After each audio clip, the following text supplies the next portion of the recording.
বন্ধুরা, আপনারা কি জানেন গুগল ম্যাপ আপনার ওপর নজরদারি করে? আপনি কোথায় যাচ্ছেন, কোথা থেকে আসছেন, সব কিছু ডেটা সে কালেক্ট করে রাখে। শুনতে বড় আজীব লাগছে, তাই না? কিন্তু এটাই সত্য। চলুন আমি আপনাকে দেখিয়ে দিই কীভাবে এটাকে বন্ধ করে রাখা যায়।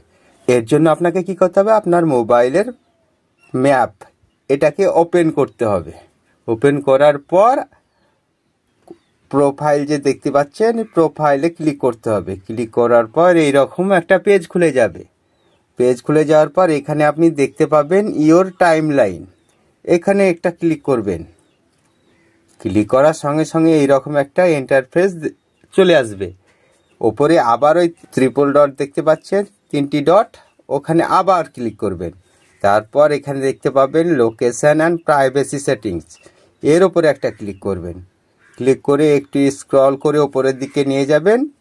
ডিলিট অল টাইমলাইন ডাটা, এর ওপরে ক্লিক করবেন। এই ঘরটাকে ভরে ডিলিট করে দিবেন, তাহলে সমস্ত তথ্য ডিলিট হয়ে যাবে। এছাড়াও আর একটা সেটিং আছে, সেটা হচ্ছে অটো ডিলিট টাইমলাইন, এর ওপরে ক্লিক করবেন। বুঝেছেন? একটু নেট স্লো সময় নিচ্ছে। এটা 3 মাসেই সিলেক্ট করা আছে। এটা 18 মাস, 36 মাস আর 3 মাস এর মধ্যে থাকে, কিন্তু আপনি 3 মাসের এটাই সিলেক্ট করে রাখবেন। এর মানে হচ্ছে 3 মাস পর অটোমেটিকলি আপনার সমস্ত ডেটা ডিলিট হয়ে যাবে। এটা একটা সেটিং করে রাখবেন। তো এইভাবে আপনিও আপনার গুগল ম্যাপের টাইমলাইনে গিয়ে সেখানে আপনি আপনার সমস্ত ডেটাকে ডিলিট করতে পারেন। Delete all time line data, এটাই আপনাদেরকে দেখার জন্য এই ভিডিওটি, যে কিভাবে আপনি আপনার গুগল ম্যাপের টাইমলাইনের ডেটা কিভাবে ডিলিট করবেন, আর ওটা 3 মাসে কিভাবে সিলেক্ট করে রাখবেন। ওটা আপনি 3 মাস করে রাখবেন, 18 মাস বা 36 মাস এটা করবেন না।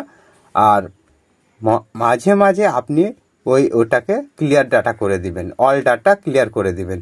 তো এটাই ছিল আজকের ভিডিও, যেটার মাধ্যমে আপনাকে আমি বোঝালাম কিভাবে গুগল ম্যাপ আপনার ওপর নজরদারি রাখে। আপনি কোথায় যান, কোথায় আসেন, সব কিছু সে এখানে লিপিবদ্ধ করে রাখে। তো ভিডিওটি কেমন লাগলো আপনাদের? এই খবরটি বা ইনফরমেশনটি আগে কি জানতেন? নিশ্চয় জানতেন না। তা আজকে দেখে নিলেন, এরপর থেকে আপনি সতর্ক থাকবেন। ভিডিওটা ভালো লাগলে একটা লাইক করবেন বন্ধুরা অবশ্যই। আর চ্যানেলে নতুন আসলে চ্যানেলটাকে সাবস্ক্রাইব করে রাখবেন, কারণ এইরকম ভিডিও আমি প্রতিনিয়ত নিয়ে আসি। আর এই চ্যানেলে অরিজিনাল এবং সার্ভেযুক্ত ভিডিওই দেখতে পাবেন। তো চ্যানেলটিকে অবশ্যই সাবস্ক্রাইব করে রাখুন আর নিজেকে আপডেট করে রাখুন। ধন্যবাদ।